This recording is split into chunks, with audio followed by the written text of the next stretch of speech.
بسم اللہ الرحمن الرحیم۔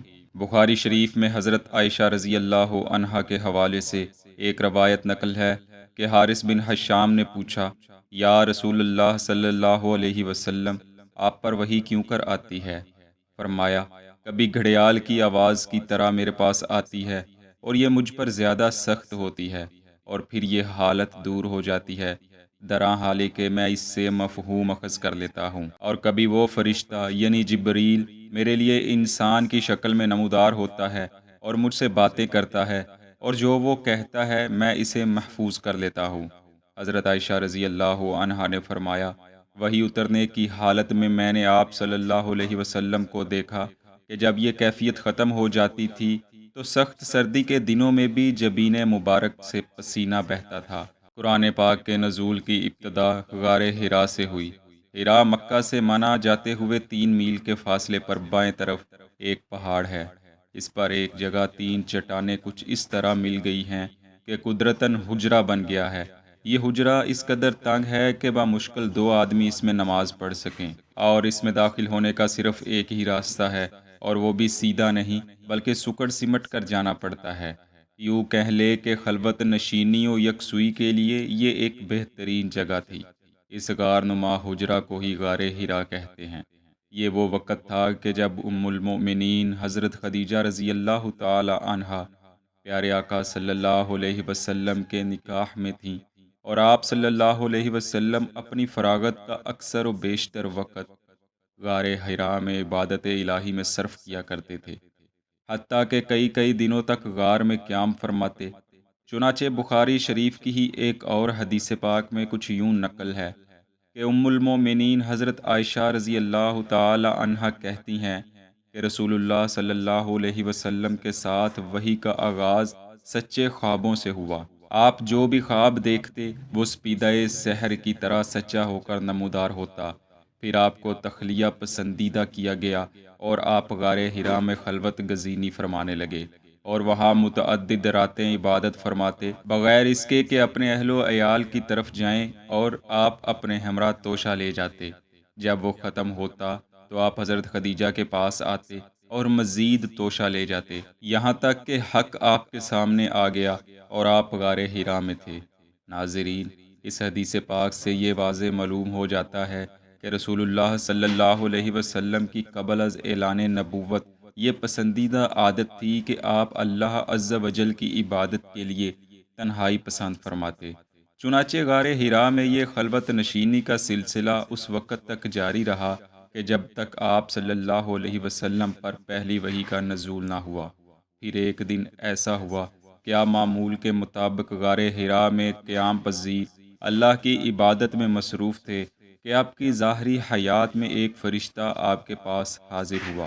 امام بخاری علیہ رحمہ نے اس کو یوں نقل کیا ہے، پس فرشتہ آپ کے پاس آیا، اس نے کہا پڑھو۔ میں نے کہا میں نہیں پڑھتا، حتیٰ کہ فرشتے نے مجھے پکڑا اور اتنا دبایا کہ وہ تھک گیا، پھر چھوڑ دیا اور کہا پڑھو۔ میں نے پھر کہا میں نہیں پڑھتا۔ فرشتے نے پھر دوسری بار مجھے پکڑا اور اتنا دبایا کہ وہ تھک گیا، پھر مجھے چھوڑ دیا اور کہا پڑھو۔ میں نے پھر وہی جواب دیا، میں نہیں پڑھتا۔ فرشتے نے تیسری بار مجھے پھر دبایا اور کہا پڑھیے، اپنے رب کے نام سے جو سب کا بنانے والا ہے، جس نے انسان کو بستہ لہو سے پیدا کیا، پڑھیے، تمہارا رب بڑا ہی کریم ہے۔ یہ رمضان المبارک کی 7 تاریخ اور پیر کا دن تھا۔ رسول اللہ صلی اللہ علیہ وسلم کی عمر مبارک 40 سال تھی۔ یہ پہلی مرتبہ تھا کہ حضرت جبرائیل علیہ السلام رسول اللہ صلی اللہ علیہ وسلم کی ظاہری حیات میں آپ کے روبرو بشری حالت میں حاضر ہوئے تھے۔ بعضوں کے نزدیک ہے کہ پہلے آپ صلی اللہ علیہ وسلم کو صرف آواز دی گئی کہ پڑھ، اس کے بعد حضرت جبرائیل علیہ السلام بشری حالت میں آپ کے سامنے تشریف لائے۔ ایک اور بات یہاں قابل غور ہے کہ اوپر بیان کردہ حدیث پاک میں صرف فرشتہ کا لفظ استعمال ہوا ہے، وہ فرشتہ حضرت جبرائیل علیہ السلام ہی تھے، اس بارے میں کوئی بیان نہیں، مگر محدثین و مفسرین کا اس بات پر اتفاق ہے کہ وہ انسانی شکل میں فرشتہ حضرت جبرائیل علیہ السلام ہی تھے۔ اس کے بعد آپ صلی اللہ علیہ وسلم غار حرا سے نکلے اور ام المؤمنین حضرت خدیجہ رضی اللہ عنہا کے گھر کی طرف چلے۔ ابھی آپ راستے میں ہی تھے کہ ایک آواز سنائی دی۔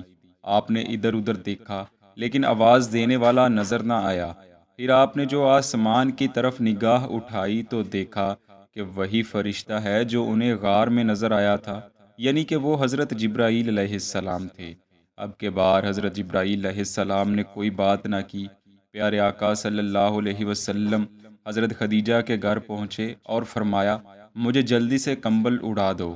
چنانچہ اس کیفیت کے بارے میں بھی امام بخاری علیہ رحمہ یوں نقل کرتے ہیں، پھر حضور صلی اللہ علیہ وسلم نازل شدہ آیات لے کر واپس گھر تشریف لائے۔ قلب مبارک مضطرب تھا۔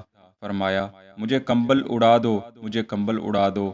آپ کو کمبل اڑایا یہاں تک کہ وہ کیفیت اضطراب جاتی رہی۔ پھر حضور صلی اللہ علیہ وسلم نے حضرت خدیجہ کو غار حرا کا تمام واقعہ بیان کر کے فرمایا، مجھے تو اپنی حالت کا خطرہ ہو گیا تھا۔ الغرض یہ پہلا موقع تھا کہ جب حضرت جبرائیل علیہ السلام قرآن پاک کی پہلی 5 آیات لے کر حاضر ہوئے، اور علامہ قسطلانی اپنی تفسیر میں لکھتے ہیں کہ جبرائیل علیہ السلام رسول محترم حضرت محمد صلی اللہ علیہ وسلم کی بارگاہ میں 24,000 مرتبہ تشریف لائے۔